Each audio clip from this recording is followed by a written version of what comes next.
मूंदी हुई पलकों के पीछे मायके में कुछ दिन पूर्व बिताया समय साकार हो उठा। कैसे उसे देखते ही मम्मी पापा के चेहरे खिल उठे थे। माँ ने उत्साह से बताया था कि हमेशा धीर गंभीर और चुप चुप रहने वाले पापा पिछले 1 घंटे से उसके इंतजार में गलियारे में चक्कर काट रहे थे। बातें कुछ नहीं करनी है इन्हें, बातें तो तुझसे मैं ही करूंगी।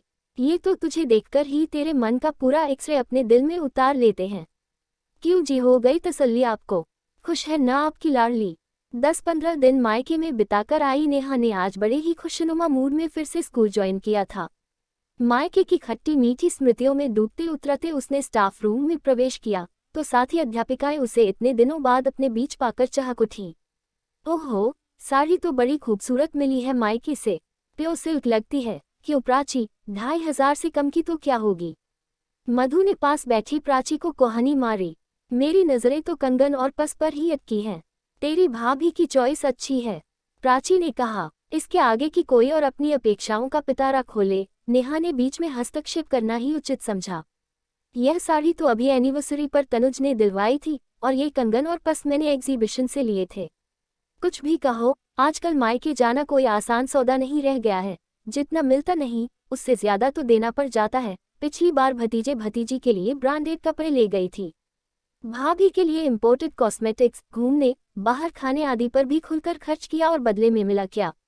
एक ठीक ठाक सी साड़ी। अभी तो उसे तैयार करवाने में 1,500 और खर्च हो जाएंगे। मधु ने आंखें और उंगलियां नचाते हुए बताया तो नेहा को वितृष्णा सी होने लगी। अपनी किताबें समेटकर वह स्टाफ रूम से क्लास का बहाना बनाकर निकल ली। इतने दिनों बाद क्लास लेकर उसे बहुत अच्छा लगा। अगला पीरियड खाली था पर उसका स्टाफ रूम में लौटने का मन नहीं हुआ। साथ ही अध्यापिकाओं की ओछी मानसिकता देखकर उसका मन बुझ सा गया था।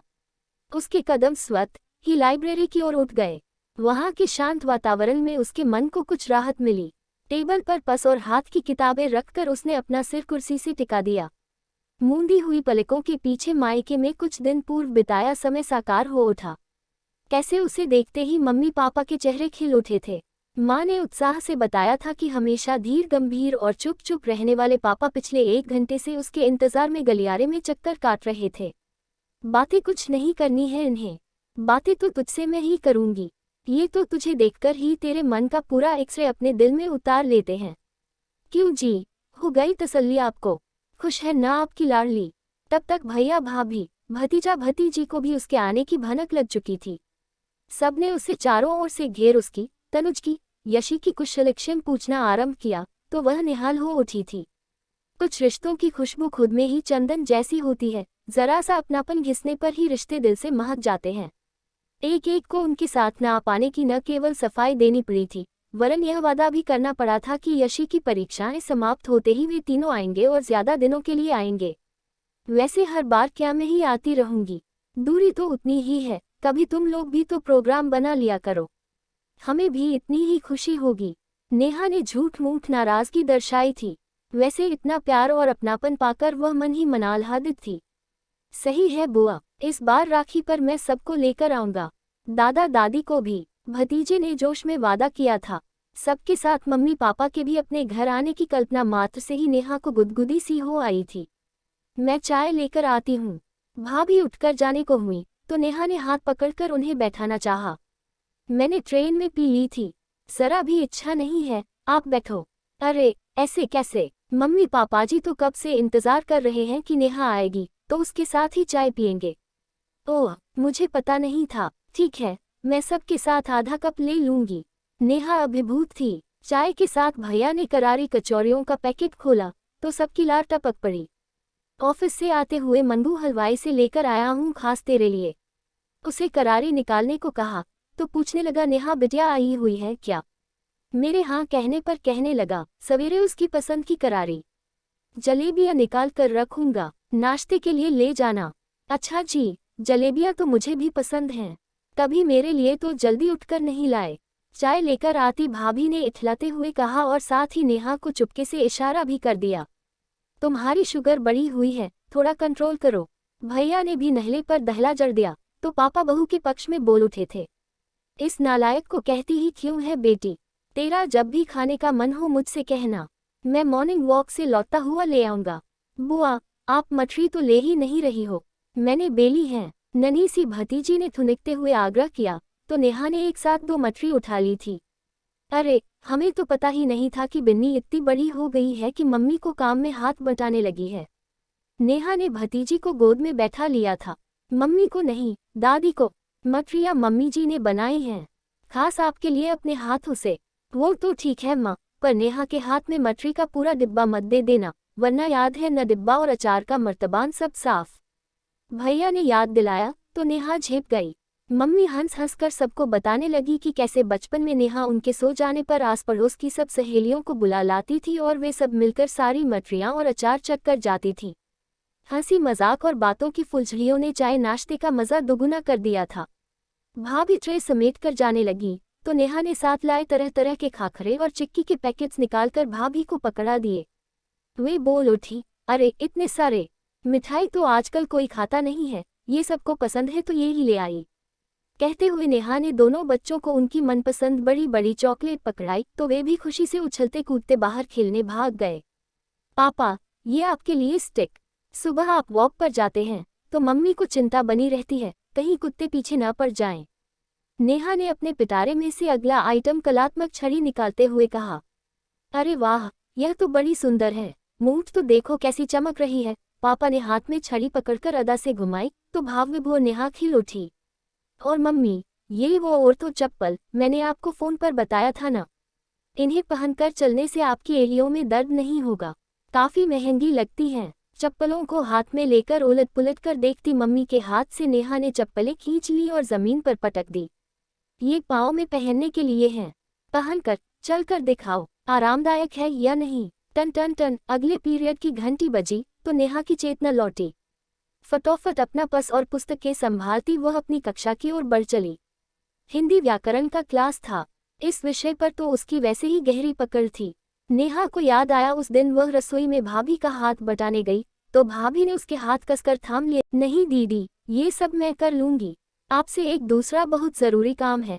आपके भतीजे की परीक्षाएं समीप हैं और सब विषय तो मैं और आपके भैया उसे तैयार करवा देंगे, बस हिंदी, वो भी विशेषकर व्याकरण, यदि आप उसे यहाँ रहते तैयार करवा देंगी तो हम निश्चिंत हो जाएंगे।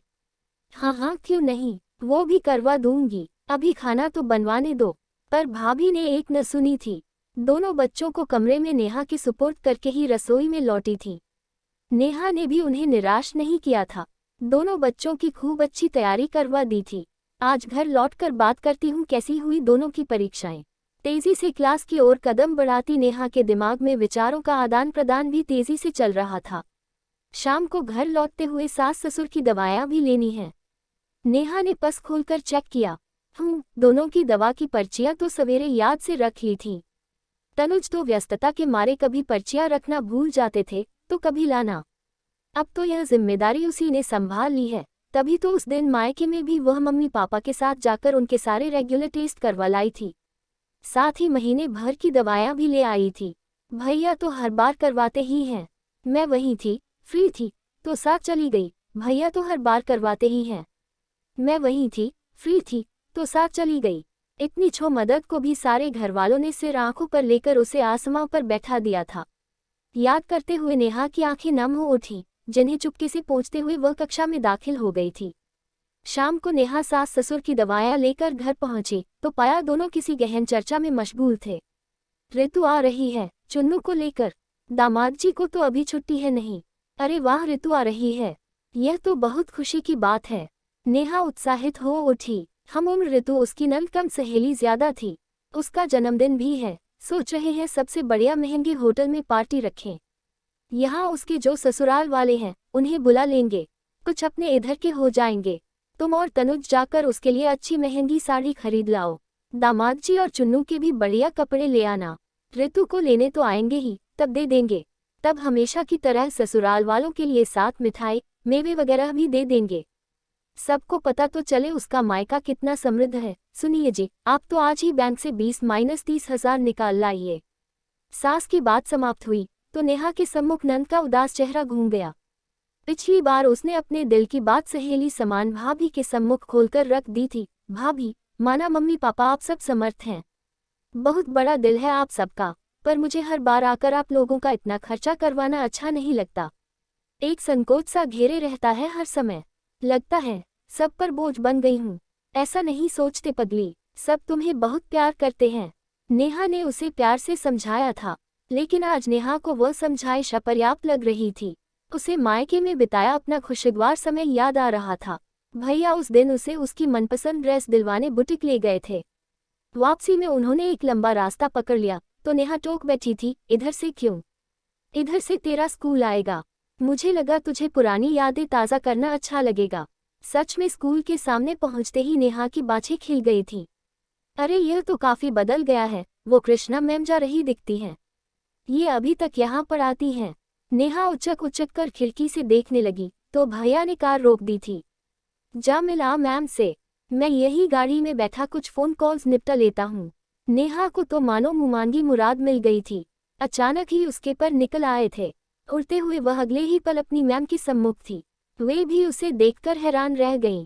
बातों का सिलसिला शुरू हुआ तो स्कूल की घंटी बजने के साथ ही थमा। नेहा ने स्कूल के बाहर खड़े अपने चिरपरिचित दीनू काका से भी दुआ सलाम करके 2 कुल्फियां ली और भैया की ओर बढ़ाई थी। देखो ना भैया, दीनू काका कुल्फी के पैसे नहीं ले रहे। चिंता न कर, मैं फिर कभी दे दूंगा। यही नहीं, लौटते में भैया ने उसे उसकी सहेली के घर ड्रॉप कर दिया था। फोन कर देना, लेने आ जाऊंगा। 2 घंटे बाद नेहा घर लौटी थी तो उसका हंसता खिलखिलाता चेहरा बता रहा था कि वह अपना बचपन फिर से जी आई है। और यहाँ नादान साथी अध्यापिकाएं पूछ रही हैं, मायके से लौटी है, क्या लाई दिखा? यही नहीं, लौटते में भैया ने उसे उसकी सहेली के घर ड्रॉप कर दिया था। फोन कर देना, लेने आ जाऊंगा। 2 घंटे बाद नेहा घर लौटी थी तो उसका हंसता खिलखिलाता चेहरा बता रहा था कि वह अपना बचपन फिर से जी आई है। और यहाँ नादान साथी अध्यापिकाएं पूछ रही हैं, मायके से लौटी है, क्या लाई दिखा? अब भाई भाभी के स्नेह को कोई कैसे दिखा सकता है? मम्मी पापा के लाड़ को कोई कैसे तौल सकता है? दिन भर बुआ बुआ करने वाले बच्चों का प्यार कैसे मापा जा सकता है? प्यार को यदि पैसे से तौलेंगे तो उसका रंग हल्का नहीं पड़ जाएगा। जिंदगी के बैंक में जब प्यार का बैलेंस कम हो जाता